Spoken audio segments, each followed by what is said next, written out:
Just out of interest, are there any Purple Bricks investors here? Okay. I'm one of the few people in this building who actually isn't an investor, isn't going to try and sell you something, isn't going to try and get you to part with your money. If anything, I wouldn't say quite the opposite, but I think certainly look more carefully at where you are putting your money.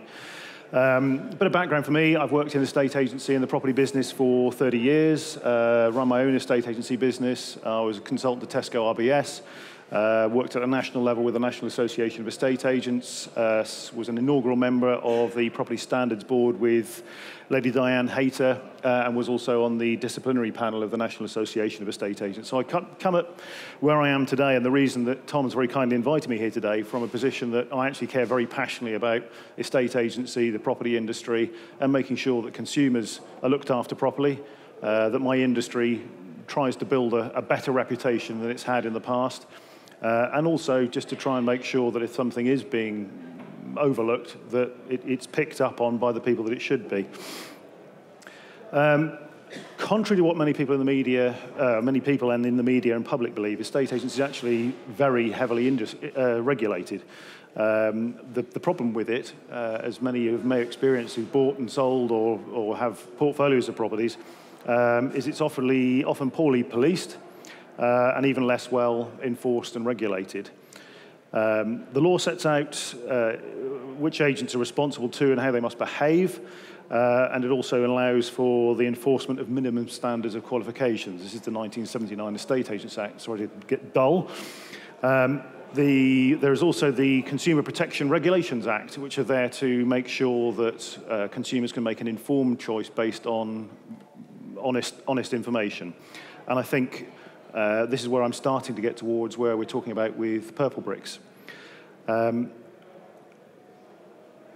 The Ombudsman Code is theoretically, there are a number of different layers. You've got civil law, you've got criminal law, and you've then got the Ombudsman Codes, of which there are 3. You must belong to an ombudsman if you're an estate agent.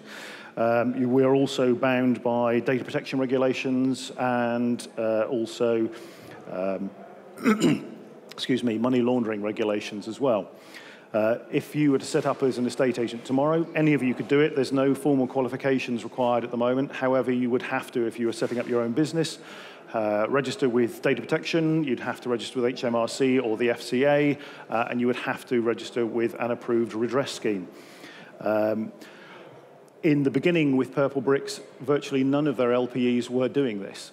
And this has been a source of antagonism with myself and a large number of agents within the industry for quite some time, partly because we haven't been able to seem to get the regulators to take this seriously. The main problem with regulation in the property market is actually that it is very fragmented. There is no one overarching person who can take responsibility. Agents can't make a complaint about another agent to the Ombudsman because the Ombudsman can only consider complaints from members of the public. The public don't understand when they've been treated badly, so they don't complain, which means that the agents get away with things. The FCA and HMRC don't really see estate agency as their bag. The ICO are taking it a little more seriously, and the National Association of Estate Agents can only regulate their own members. Trading Standards, who should be overseeing us, have their own branch, which is the National Trading Standards Estate Agency team, but they are a team of 3 trying to police an industry of around about 30,000 firms around the UK, which it's an impossible task. Again, apologies for the lack of graphics. Where do Purple Bricks fit into this picture, and why am I here today? I'm actually not anti-call centre market, anti-call centre agent. Like I say, I worked with Tesco's RBS about 10, 12 years ago to help them develop a hybrid model. It didn't come to pass in the end, but I actually think that model is the future, or a future for estate agency, as long as it is policed properly and run properly. Purple Bricks, along with Easy Property and a couple of others, came into the industry in a very aggressive and hostile manner, which naturally attracted the old so-and-sos like me, who have a traditional way of doing it, and consequently we kicked back and started to take a very close interest in some of the claims that were being made. I think probably the first thing that attracted me to Purple Bricks was some of their claims, was that they said that all of their local property experts were qualified. Now, we took that up I took it up directly with Mr. Bruce, and eventually, after quite a few bits of emails going backwards and forwards, he admitted, this was pre-IPO, they admitted that, in actual fact, what they meant by qualified was that they felt that person was qualified to do it, in the same way that I might feel, because I took a battlefield medical technician's course in the Army, I was qualified to perform open heart surgery. I have no such qualification, but that was their interpretation of how they felt they could say their LPEs were qualified. That has since been withdrawn, I need to stress that. They then claimed that they listed and sold more properties and more quickly than traditional agents, but were rather careful on how they, thank you, how they proved all of that. We then discovered something called portal juggling, which some of you may have heard of. It's a fairly techie, nerdy term, but if you want to show that you are listing an awful lot more properties than you are, so you appear far more successful, what you do is you take a property off one portal, you put it on the other one, you then put it back on the other one a day later, and backwards and forwards, and all of a sudden it looks like you've got an awful lot of properties coming onto the market, and you have that nice reassurance that this business is, lots of people are choosing this business, therefore it's a safe business to be with. If you want to show that you are selling properties far more quickly than you are, you might do something that's called status juggling, where you will change, I can go onto my software if I want, and change your property to sold STC, and then back again to for sale, and then back again to sold STC. Now the portals will just register that as 5 sales. And of course, if the portals then do that and then produce the statistics, that's nicely laundered statistics. I'm not suggesting that Purple Bricks did this.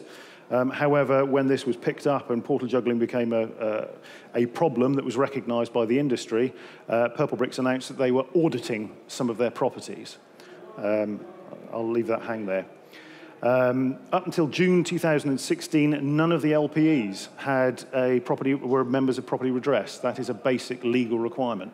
In June 2016, they did a mass registration. So prior to 2016, consumers were paying for a service for an agent that offered them no redress. They had no redress in place, which, in my opinion, that was trading illegally. And I'm happy to say that on camera, because I think if you don't have redress, the law is quite clear on that. I would now say that most of them are being registered for redress though. Almost none of the LPs checked recently were registered for money laundering. None of them were registered with the FCA. Almost none of them have an ICO registration. All of these are legal requirements. The ICO situation is that the Purple Bricks say they are data processors for them and therefore don't need to be registered. However, I would argue that if you are an independent company, franchisee, as these LPEs are, Sorry? Sorry, my apologies, I'm using local property experts. I use the word experts loosely. My argument would be if you are a franchisee who is dealing with, you're making decisions on which data goes where you're picking up local data, your local people's information, that makes you a data controller, not a data processor, but that's not my decision to make. I think the things that have come out recently, there just seems to be more and more and more stuff coming out now. I'm aware I'm on limited time now. The BBC have investigated Purple Bricks a number of times. They've contacted me on a number of occasions, and I'm currently in talks with them on another matter at the moment regarding this company. They've been caught out by the Advertising Standards Agency on a number of occasions for misleading consumers.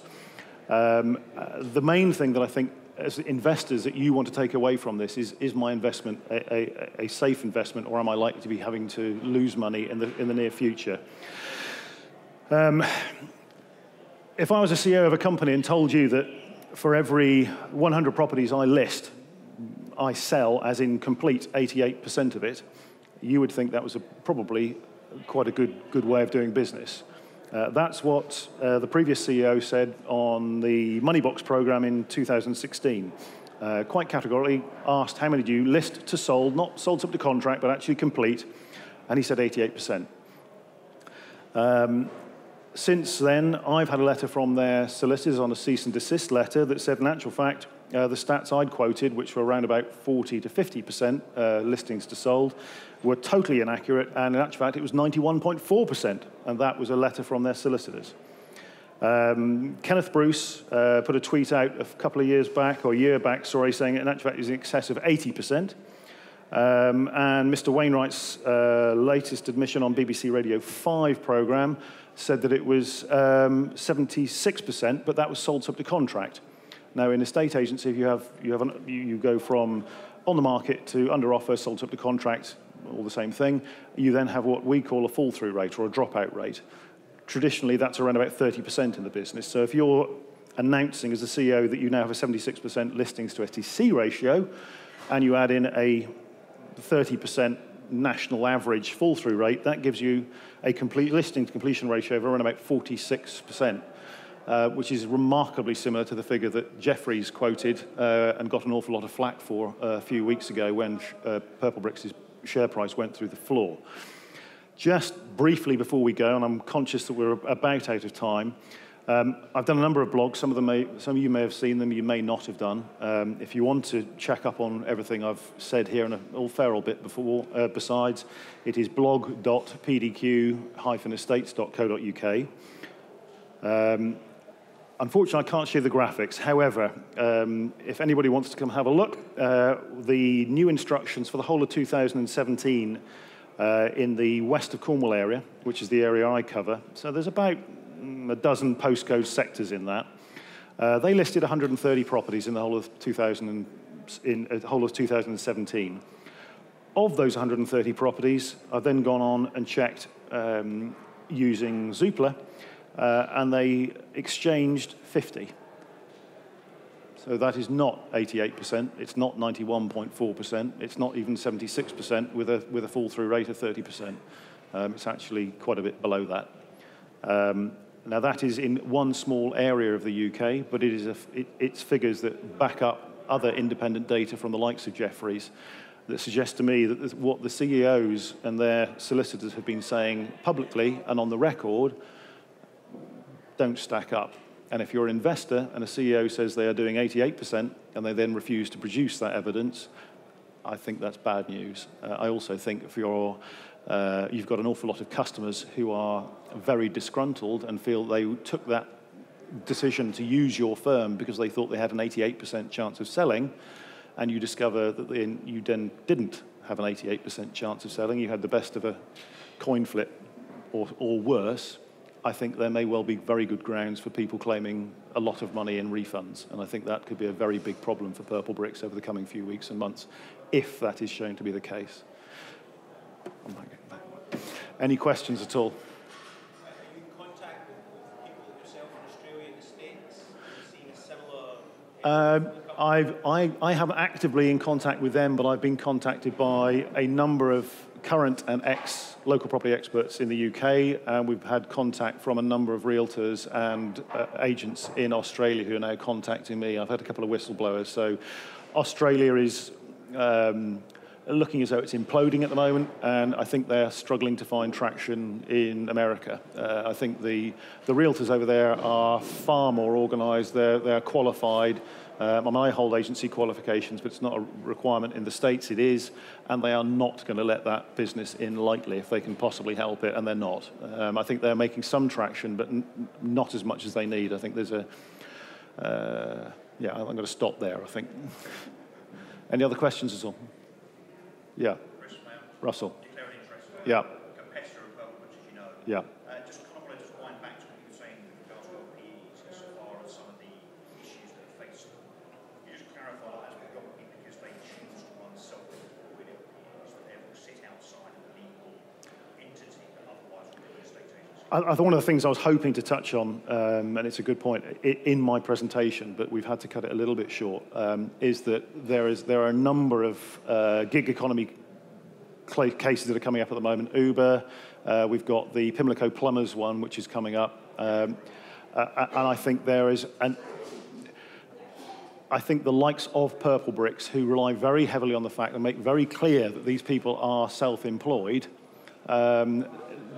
the fact that they are self-employed means that it causes them problems in some areas, but it also means that if they are then classed as employed, which some of the regulators are saying, well, they've said they're self-employed, but we're classing them as employed. I don't quite get how that works, but I think if they are employed, then they're going to have an awful lot of back pay, sickness pay, goodness knows what else, tax, all that sort of stuff. And the lady at the back wants to go home. So unless there's any last-minute questions, yes, you do, come on, be honest. Are there any last-minute questions at all?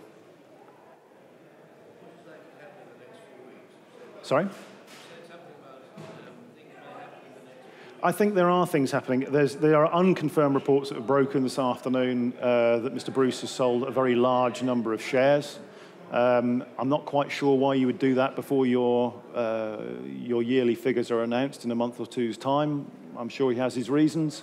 I also know that there are a number of programs who are contacting me and a couple of other people that I work with to ask some very searching questions about the way Purple Bricks operate.